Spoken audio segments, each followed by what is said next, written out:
નમસ્કાર મિત્રો, Gujarat market YouTube ચેનલમાં તમારું સ્વાગત છે। મિત્રો, આજના આ વિડીયોમાં આપણે કપાસના ભાવ શું રહ્યા છે તેના વિશે વાત કરીશું।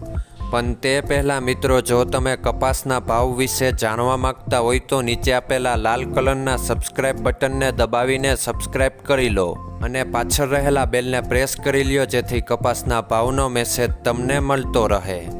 તો ચાલો મિત્રો, આજના કપાસના ભાવ શું રહ્યા છે તેના વિશે જાણી લઈએ। મિત્રો, આજના કપાસના ભાવ આ મુજબ રહ્યા હતા।